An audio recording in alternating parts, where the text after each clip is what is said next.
시청자 여러분 안녕하십니까? 뉴스 더 개벽입니다. 세계 곳곳에서 발생한 개벽 뉴스를 알려드리겠습니다. 미국이 과거 아시아 최대 미군 기지였던 필리핀 수비크만 지역에 세계 최대 규모의 무기 제조 거점을 조성하는 방안을 추진하고 있습니다. 최근 필리핀 내 미사일 배치를 본격화한 미국이 이를 뒷받침할 탄약 허브 구축에 나선 것입니다.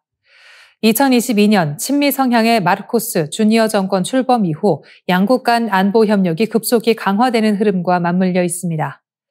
요미우리 신문은 수비크만 탄약 허브 계획은 패권을 강화하는 중국을 견제하기 위한 것이라며 미국이 인도 태평양 전선을 본격 재편하고 있다고 분석했습니다. 지난 7월 워싱턴 백악관에서 열린 정상회담에서 도널드 트럼프 미국 대통령과 마르코스 필리핀 대통령은 해당 계획을 공식 논의했습니다. 마르코스 대통령은 이 시설은 필리핀의 자주국방 강화와 서필리핀의 방어를 위한 핵심 기반이라고 밝혔고, 트럼프 대통령은 몇 달 안에 필리핀이 그 어떤 나라보다도 많은 탄약을 보유하게 될 것이라며 빠른 미사일부터 느린 미사일까지 모든 형태의 무기를 지원할 것이라고 말했습니다. 수비크만은 마닐라에서 북서쪽으로 약 90km 떨어진 전략 요충지로 중국 선전과 대만 타이베이와는 1100km 거리입니다. 중국 주요 도시들도 중거리 탄도미사일 사거리 내에 들어 있습니다.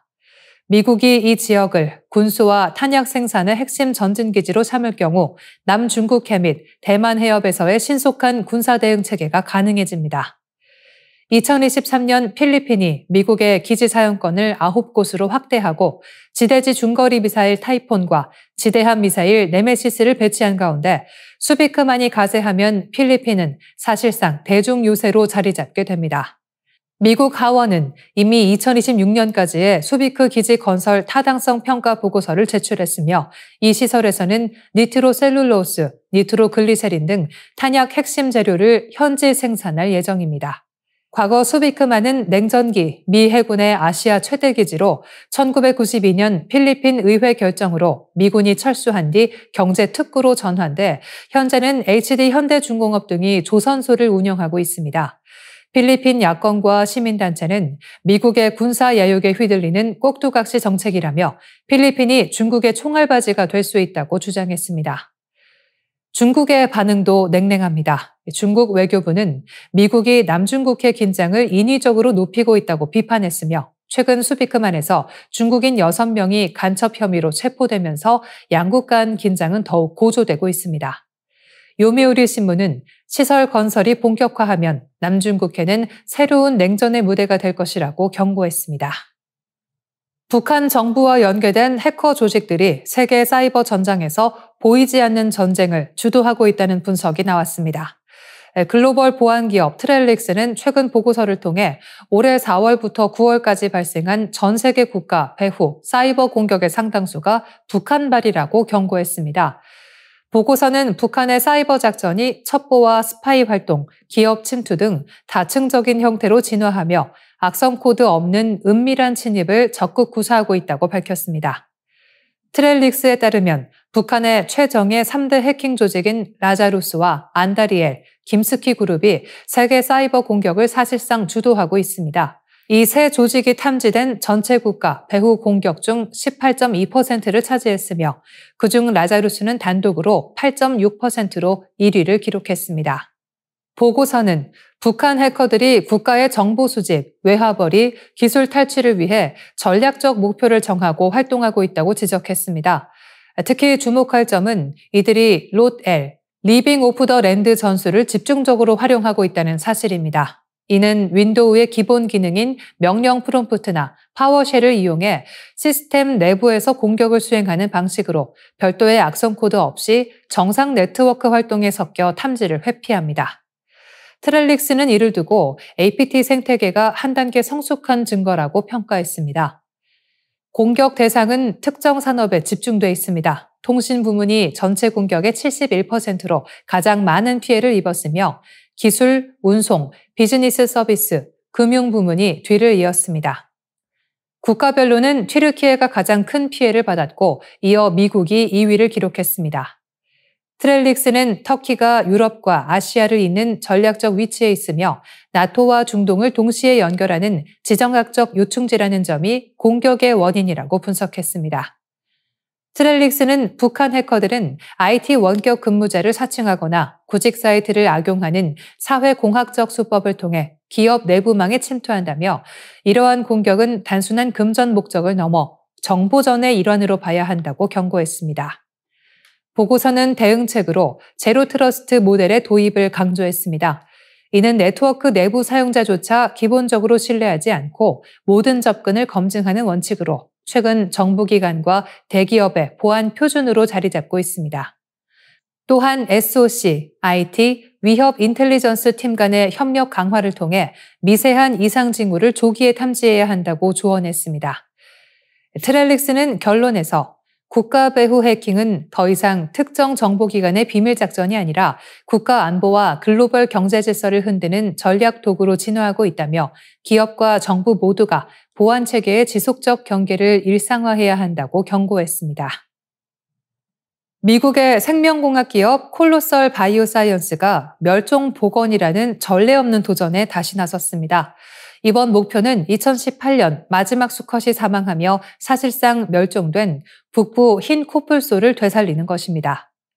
콜로설은 케냐와 이탈리아, 독일, 일본 등 전 세계 연구진과 협력해 4년 내 새로운 개체를 탄생시키겠다는 계획을 발표했습니다. 현재 케냐 리프트밸리 보호구역에는 암컷 나진과 파투 단 2마리만 남아 있습니다. 이 프로젝트는 이들의 난자와 이미 냉동 보존된 마지막 수컷, 수단의 정자를 이용해 체외 수정을 시도하는 방식으로 진행됩니다. 이렇게 만들어진 배아는 남부 흰 코뿔소의 대리모 자궁에 이식되어 출산을 유도할 예정입니다. 남부 흰 코뿔소는 북부와 유전적으로 가장 가까운 종으로 대리모 역할을 맡기에 적합하다는 판단입니다. 한때 2,000마리 이상이었던 북부 흰 코뿔소는 밀렵과 서식지 파괴로 급격히 줄어들었습니다. 코뿔소의 뿔이 장식품과 약재로 거래되며 불법 사냥이 끊이지 않았기 때문입니다. 자연 번식이 불가능해진 상황에서 콜로설은 유전자 편집 기술을 통해 유전적 다양성을 복원하려 하고 있습니다.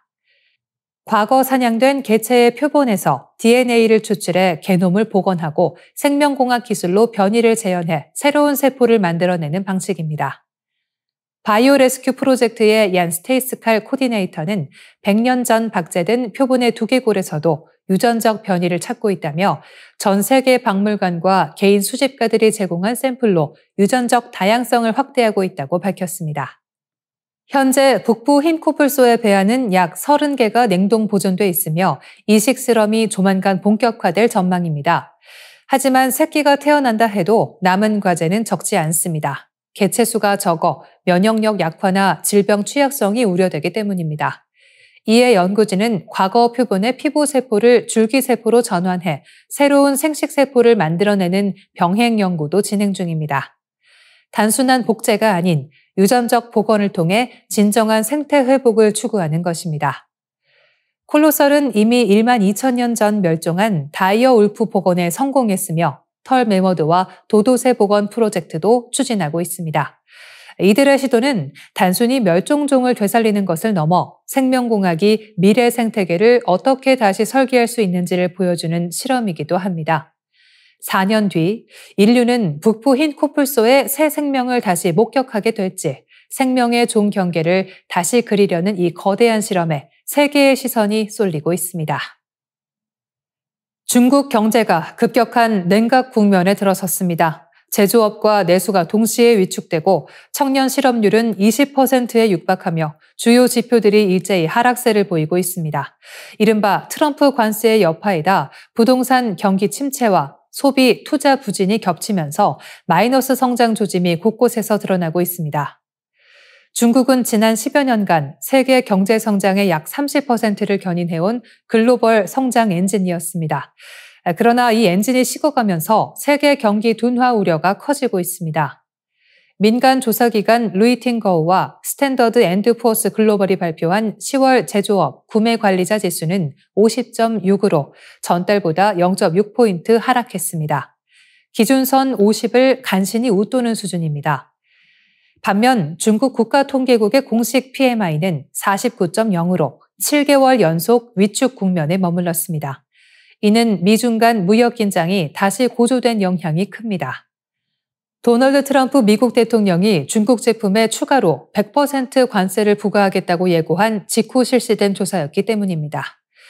이후 트럼프 대통령은 시진핑 주석과의 협상 끝에 중국이 불법 펜타닐 거래를 단속하고 미국산 대두 구매를 재개하는 조건으로 관세를 10% 인하하기로 합의했지만 전문가들은 이번 무역 휴전이 수출 회복으로 이어질 가능성은 낮다고 진단했습니다.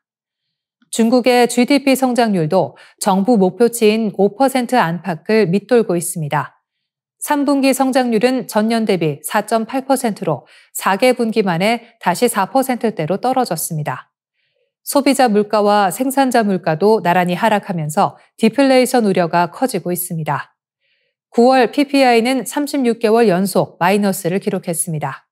여기에 급속한 고령화, 수요 침체, 20%에 육박하는 청년 실업, 부동산 붕괴와 자동차 산업 거품 등 구조적 문제가 겹쳤습니다.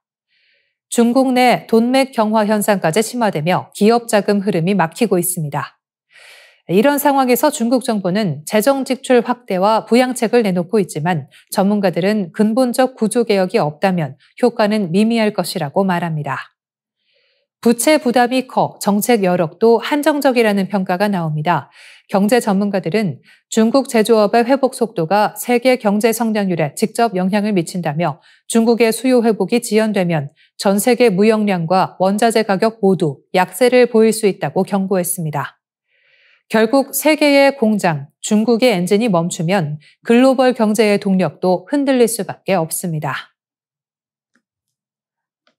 뉴스 더 개벽 여기서 인사드리겠습니다. 시청해주셔서 고맙습니다.